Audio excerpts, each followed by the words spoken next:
Oi, Glenn, tudo bem? Oi, todos, bom dia, tudo bem? Tudo bem, Glenn. Bom, tá aí, faz muito tempo que eu queria entrevistar esse caboclo aí. Eu tenho maior respeito pelo trabalho que ele faz, maior admiração. Esse cara tem uma força gigantesca porque ele enfrentou todo tipo de assacação, de ameaça, enfim, todo tipo enfim, todas as atrocidades que a gente pode ver na internet, o Glenn já suportou, e ele escreveu o nome da história dele, porque né, ele foi o agente dos maiores vazamentos do século, desse século inteiro.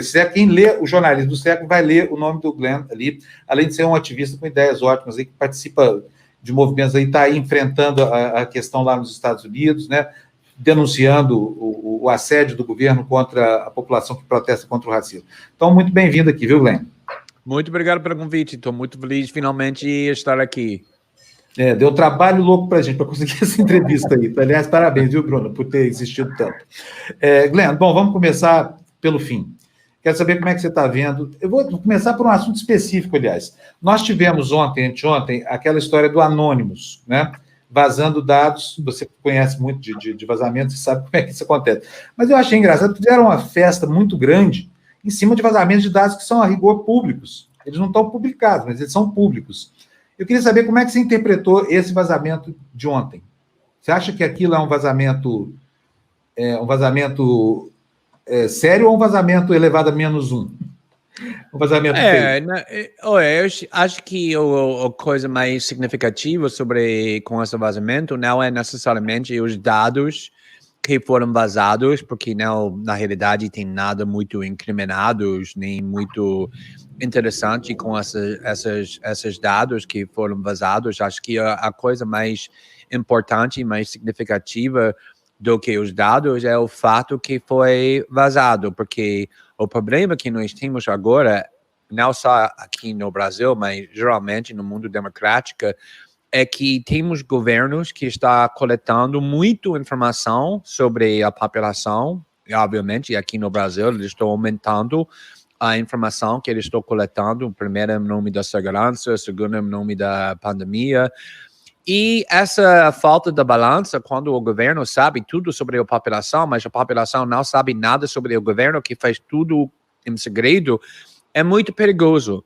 Então, na realidade, uma democracia saudável tem outra situação, o oposto. A população deveria saber quase tudo sobre o governo não deveria saber quase nada sobre a população. E nós temos o oposto.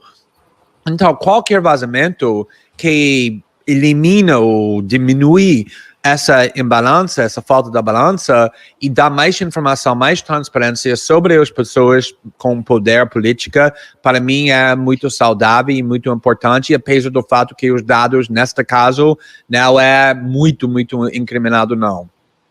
Bom, vou rodar já, vou passar a palavra para o Blay. Blay, vai você, vamos ver se a gente aproveita bem esse tempo do Glenn aqui para poder tirar dele o máximo possível de respostas, né? Então você vai. Glenn, você inclusive chegou a entrevistar o ex-presidente Lula quando ele estava na prisão, lá em Curitiba, na sede da Polícia Federal, e eu queria a sua opinião sobre o posicionamento hoje dele do PT e generalizando de outras autoridades políticas brasileiras que não aceitam fazer parte de uma frente comum, não aceitam, como disse o próprio Lula, eu não vou ser Maria vai com as outras, nem ele, nem o Ciro, nem provavelmente a FHC, nem vários outros. Então, qual é a sua opinião a esse respeito?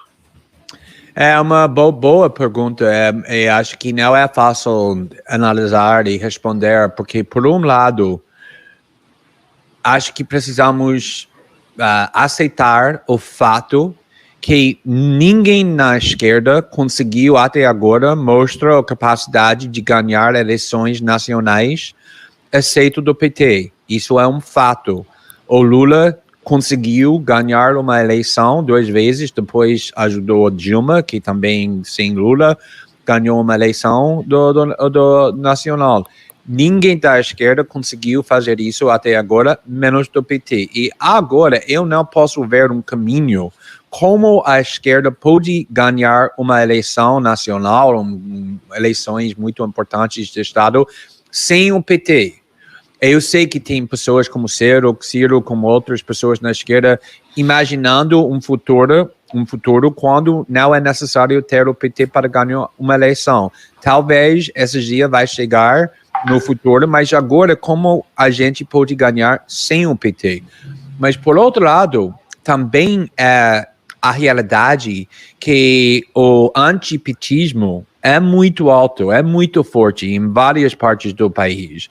Então, também não podemos ter um caminho quando só dependemos só do PT. Precisamos construir uma outra esquerda que, obviamente, não está excluindo do PT, porque isso, para mim, seria quase doido para tentar excluir o único partido da esquerda que até agora conseguiu ganhar uma eleição nacional, 4 eleições especificamente. Mas também precisamos de uma nova esquerda que é também separado desta antipetismo, e acho que até agora ninguém tem a resposta. Podemos ouvir Lula tentando manter controle da esquerda e, por outro lado, temos Ciro quase tentando afastar completamente do PT. Acho que as duas estratégias não são perfeitas. Precisamos construir um novo esquerda que está incluindo estratégias, não... Glenn, ao meu ver, particularmente, a questão não é saber quem está mais bem colocado no quadro de uma futura eleição, mas se nós podemos não ter uma frente comum de todos os democratas para, pura e simplesmente, evitar uma ditadura, para tentar evitar uma ditadura, que é muito maior do que as próximas eleições. Olha, é interessante porque nos Estados Unidos tivemos o mesmo debate, porque tem muitas pessoas na esquerda tentando construir uma união ou aliança com pessoas da direita que estão contra Trump. E eu sempre estava contra essa estratégia, porque para mim a democracia nos Estados Unidos não está em perigo com Trump. Pelo contrário, a democracia nos Estados Unidos, para mim, é mais forte do que nunca por causa da resistência contra Trump. Mas aqui no Brasil, acho que a situação é muito diferente. Acho que a democracia brasileira está, sim, em perigo grave, é uma crise. E eu concordo completamente com pessoas falando que nós precisamos unir juntos para todas as pessoas que queiram simplesmente defender democracia, os valores democráticos, independentemente da ideologia. Mas também eu acho que o ponto que Lula expressou ontem também é muito importante. Simplesmente sendo contra Bolsonaro não é política suficiente, porque, como o Lula disse, como pode expulsar Bolsonaro, mas manter Paulo Guedes? Isso não faz nada para a população, para a classe trabalhadora. Precisamos ter uma aliança, sim, em defesa da democracia, com todo mundo que queiram defender a democracia, mas também não podemos esquecer da importância da política, da importância da ideologia, porque se nós esquecemos isso, política não vai fazer nada para o povo. O Glenn, cabe o Moro nessa canoa, nessa barca contra o fascismo, não? É exatamente o que eu estava falando. Para mim, Moro não é uma figura que quer defender a democracia. Ele é simplesmente uma pessoa que agora está contra Bolsonaro, não porque ele está ofendido dos valores do Bolsonaro. Obviamente, ele ficou no lado do Bolsonaro 18 meses, completamente quieto, silencioso. E antes disso, ele estava fazendo muitas coisas para ajudar a eleição do Bolsonaro. Então, para mim, o Sérgio Moro não merece ser incluído nesse campo pro-democrática, porque ele nunca mostrou que ele é uma figura assim. Ele está fazendo isso agora só porque o interesse do Sérgio Moro pode ser fortalecido com essa percepção, mas não, tudo que Sérgio Moro fez na carreira dele mostra para mim que ele não é uma pessoa defendendo a democracia, muito pelo contrário, ele é contra, ele é autoritário. E eu acho que esse campo não deveria incluir pessoas como Sérgio Moro. Posso? Por favor, Gina. A propósito do Moro, exatamente aí que eu gostaria de pegar. O Moro, ele não agiu sozinho, ele contou com o consentimento do judiciário, de certo modo, né? Agora, como é que você vê a posição do judiciário hoje? Tem solução? Ou seja, normalmente, mesmo que seja numa democracia, você não pode eleger um juiz. Não é uma vontade do povo, os juízes são nomeados. Como é que você vê hoje o judiciário no Brasil? Sinceramente, eu acho que o comportamento do judiciário é mais ou menos impressionante. Obviamente, eu gostaria de ver uma reação mais forte, às vezes, mas eu acho que o judiciário está tentando defender a Constituição. Mas o problema, e não só aqui no Brasil, mas em todos os países no mundo democrático, é exatamente como o Eduardo judiciais, mas eu acho que o STF tem um pouco medo sobre se nós passamos esse limite aqui. Obviamente, o STF foi ameaçado recentemente pelo general Heleno e outros. Se você mandar o busca e apreensão contra o presidente Bolsonaro, isso vai criar o falta de estabilidade e, obviamente, uma ameaça grave. E o STF está ouvindo isso, porque eles não têm um exército para proteger. Então, acho que o STF está reagindo, o judiciário está reagindo na forma mais ou menos boa, mas não é suficiente. Precisamos também um Congresso, precisamos mídia e, mais do que tudo, precisamos do povo nas ruas defendendo a democracia. Deixa eu te fazer uma pergunta aqui, John. Só um segundinho, deixa eu fazer uma pergunta aqui, bem interessante, apresentada aqui por uma das nossas telespectadoras aqui. Ela está perguntando aqui, ó, por que, deixa eu ver, cadê essa pergunta? É a Lady Flu, tá aqui, ó, ela mandou R$10 para a gente, muito obrigado, Lady Flu. Ela está perguntando aqui para a gente por que a Operação Vaza Jato parou, Glenn? Olha, primeiramente a Operação do Vaza Jato não parou. Publicamos um artigo, se não me engano, 6 semanas atrás, muito importante sobre o trabalho que o governo dos Estados Unidos e do Justice Department no Washington fez juntos com Lava Jato, e também publicamos material sobre a cara que o Bolsonaro queria indicar para ser diretor do Polícia Federal, mostrando que o próprio Lava Jato concluiu que ele foi corrupto ou foi ligado com corrupção. Publicamos isso 4 semanas atrás. Então, estamos publicando ainda quando temos material relevante, mas pessoas têm que entender que quando a gente recebe um arquivo, não é infinito, é finito. Você procura, você faz pesquisas no arquivo, você encontra todos os materiais que você tem que deveria ser publicado porque está no interesse público, e você publica, como fazemos 9, 10 meses sem parar. Mas você obviamente vai chegar no ponto quando você não tem muito mais material relevante para o público, e estamos chegando neste ponto. Eu acho que foi a mesma coisa com o arquivo do Snowden. Nós publicamos 2 anos sem parar, cada mês, mais documentos segredos, mais documentos. E depois de 2 anos, as pessoas perguntaram, por que você parou? Como foi uma teoria da conspiração? Alguém te ameaçou? Alguém te pagou? É muito suspeito porque você parou. Paramos simplesmente porque publicamos todos os materiais que estão no arquivo que deveria ser publicado. Nós temos alguns mais. Estávamos, por exemplo, fazendo um artigo muito complicado e importante quando a pandemia começou, que não conseguimos completar porque estávamos muito remotos um de outro, e também concluímos que não vai receber a atenção que merece. Então, tem mais material, ainda estamos publicando, mas obviamente estamos muito mais perto do fim do que do começo, simplesmente porque não tem muito mais materiais. Nós, convidamos, acho que 11 ou 12 outros veículos da mídia que tinham muitos jornalistas procurando, fazendo pesquisas dentro do arquivo.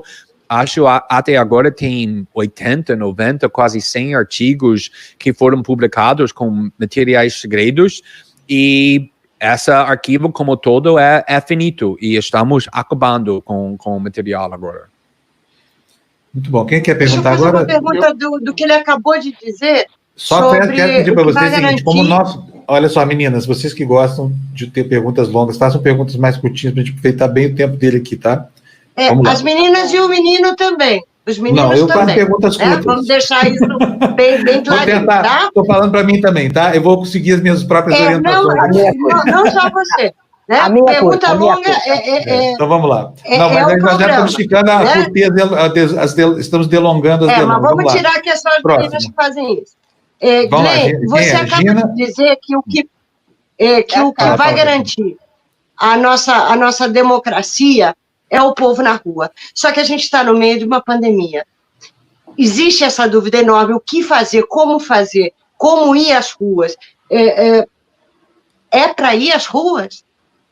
Como é que você vê isso? Como se comportar para garantir a democracia no meio de uma pandemia? É um problema muito grave. Para mim, isso foi meu medo principal desde o começo da pandemia. Imagina governos sabendo que a população não podemos sair de nossa casa. Precisamos ficar na quarentena.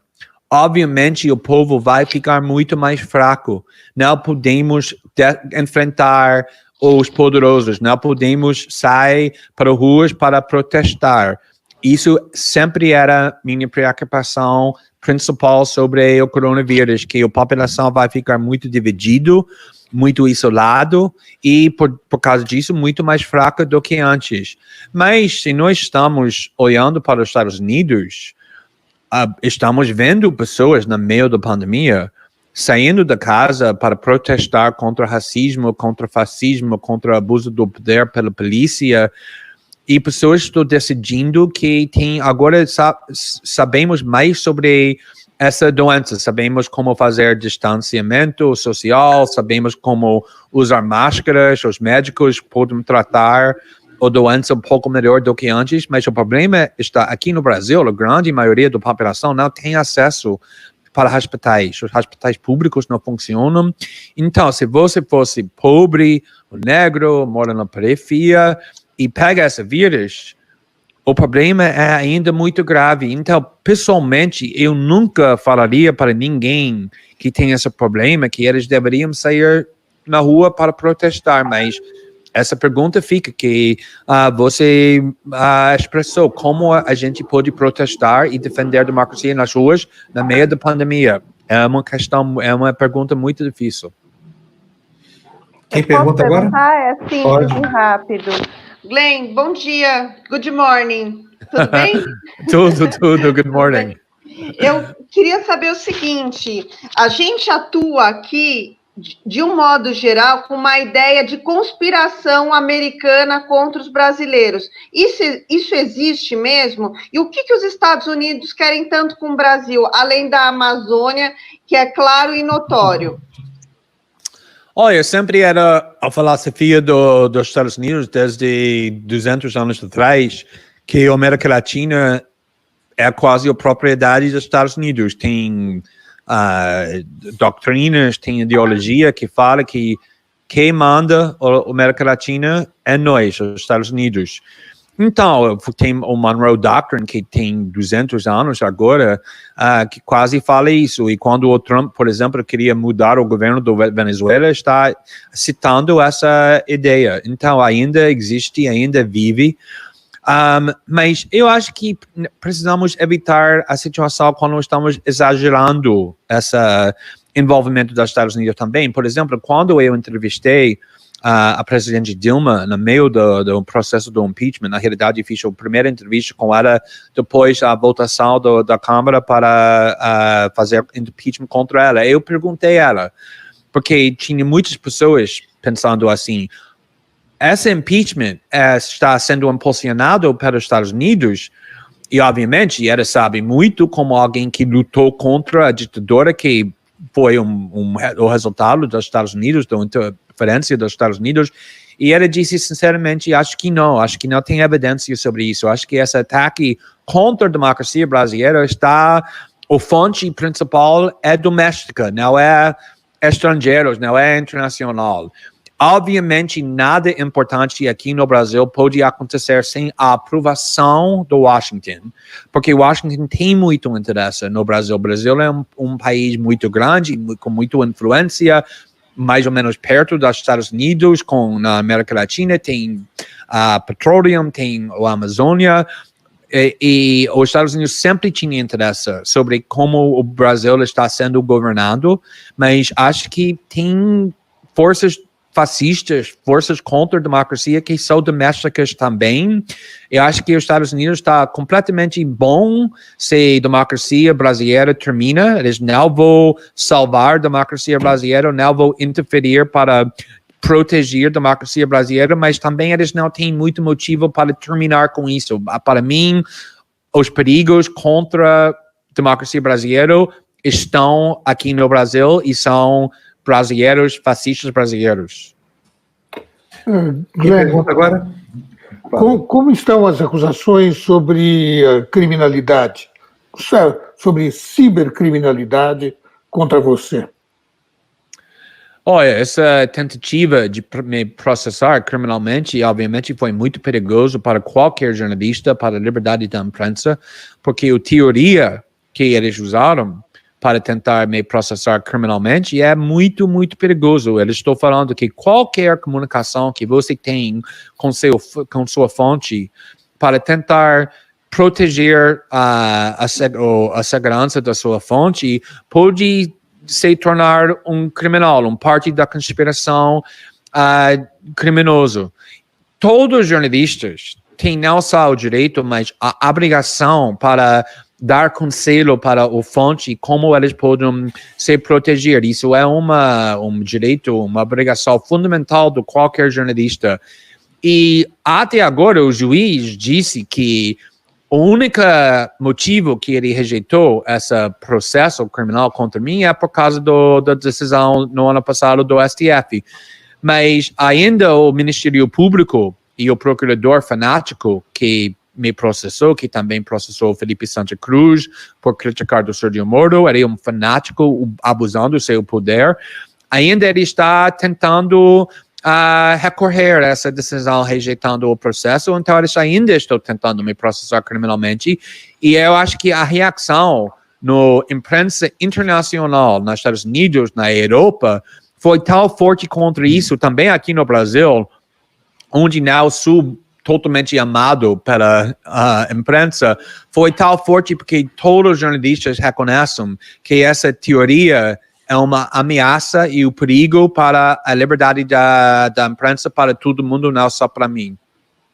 Glenn, eu preparei para você aqui uma série de questões, mas eu acho que como a imagem vale mais que 1000 palavras, eu vou mostrar as imagens para você. Tapa o nariz aí, porque o que você vai ver com certeza não vai te fazer muito bem, tá? Já que imagino que as imagens são meio indigestas para você. Vamos lá, roda o primeiro vídeo para mim, por favor, o vídeo do Alan dos Santos, dando a entrevista lá na frente da casa dele outro dia. Vai, roda aí, Fernando. Esse mesmo, pode rodar.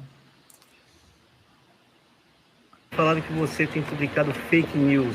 Não prova uma, né? Não prova nenhuma. Eu quero que prove uma notícia falsa que nós publicamos.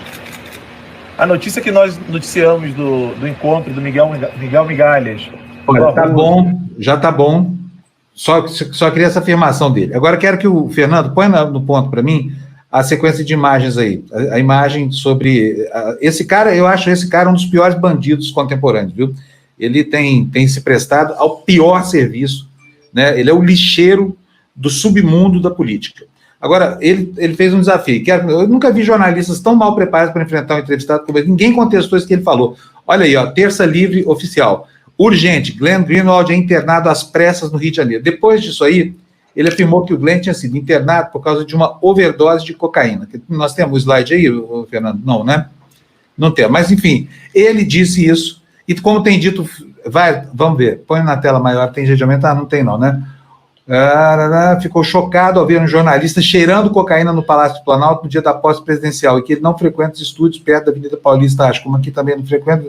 E, enfim, aleivosias que ele espalhava por aí, mas ele afirmou isso. E Glenn, Conta pra gente o que aconteceu, porque eu acompanhei esse episódio, fiz alguns posts, inclusive você e o David estavam lá no apartamento de vocês, com as crianças, essa coisa toda, não aconteceu nada disso, né?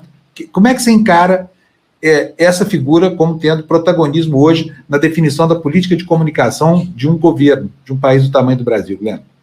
Esse cara é um lixo mesmo, ele é uma mentira sempre, ele não fez só isso, mas também ele disse que tem evidência que eu paguei os hackers, ele está mentindo sobre mim, sobre David, sobre nossa família, sobre todo mundo o tempo todo. Esse é o papel dele, ele é pago para fazer exatamente isso, ele é uma parte dessa máquina do fake news, ele não é sozinho, ele não é isolado, é uma estratégia do movimento Bolsonaro e ele simplesmente faz seu papel.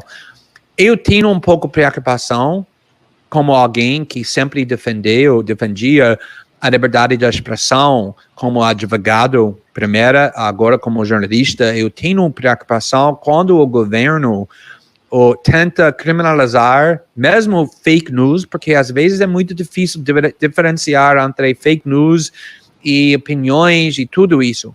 Mas quando você tem uma estratégia que é uma parte do governo para difamar, para disseminar informação falsa, acho que o problema é muito mais grave. Ainda eu tenho preocupações vendo o Congresso Nacional investigando, tentando criminalizar, mesmo fake news como esse lixo aqui, onde eu estava vítima, minha família estava vítima dessa máquina do fake news, porque acho que esse poder também pode ser abusado, mas nesse problema aqui no Brasil é tão grave que precisamos fazer alguma coisa forte contra isso. Olha, tem mais duas imagens que eu quero mostrar aqui para você, e é bom, a gente está falando de liberdade de expressão, mas eu queria discutir um pouquinho também o papel dos jornalistas na composição desse clima. Então vamos lá para a primeira imagem, Fernando.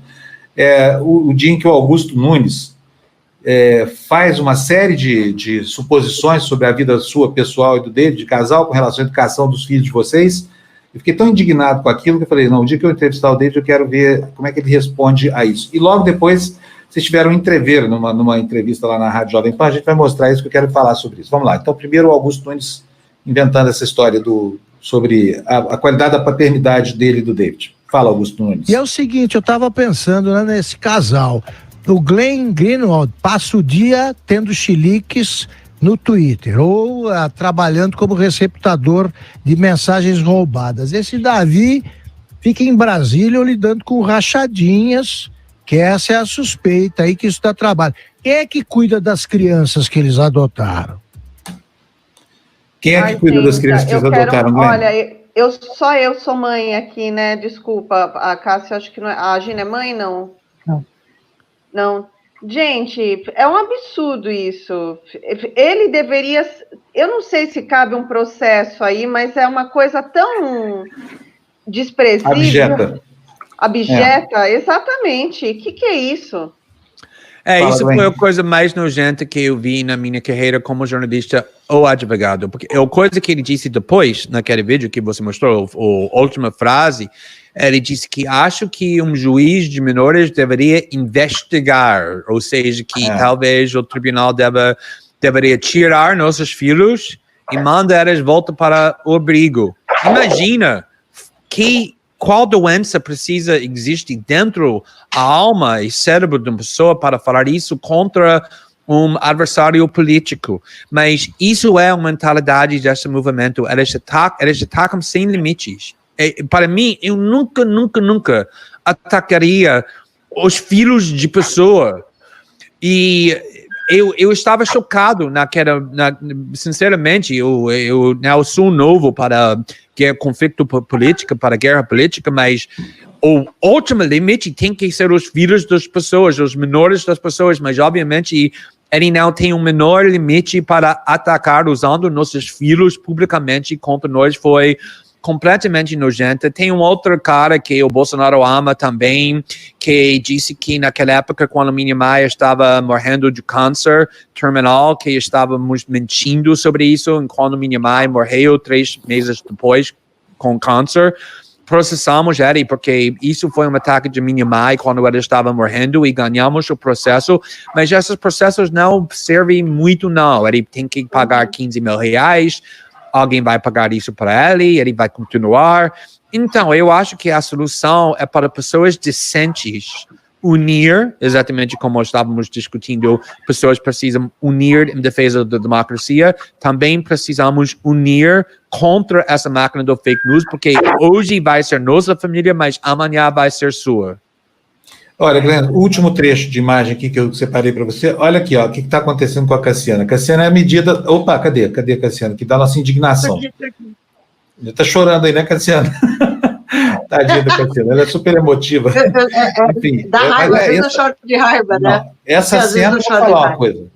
Fala, Gina. Não, depois eu gostaria de fazer uma pergunta a propósito disso mesmo. Tá bom, deixa eu só exibir essa última gravação que eu pedi para separar aqui, é a última, tá? Prometo para vocês. O que foi a consequência disso. Depois tem uma pergunta bem curtinha para você, tá, Glenn? Mas primeiro vamos mostrar a cena para ver como é que um mau jornalista se comporta na frente de um bom jornalista. Vamos lá, roda aí, Fernando. Passo o tempo todo lidando com material roubado, e eu falava, quem é que vai cuidar dos filhos? Era isso, é isso. Você é um covarde, você é um covarde, você é um covarde. Eu vou parar porque você é um covarde. Você é um covarde, Augusto Nunes, você é um covarde. Que isso? Calma. Parou. Que isso? É isso aí. Peraí, calma. Manda para aplaudir. Eu vou falar uma coisa, viu? Isso, mas aí a gente cria. Perguntar uma coisa? Só uma perguntinha antes de vocês perguntarem. Eu vou deixar tudo para vocês. Eu queria saber, Glenn, por que você foi a essa entrevista sabendo que o Augusto Nunes estava lá para te provocar? Só para completar. Porque ele não é um covarde. Glenn, calma, deixa ele responder, gente. Peraí, vamos ouvir. Por que você foi na entrevista? Você disse que ele era um covarde. Vai até o fim agora. Agora você pode dizer. Por quê?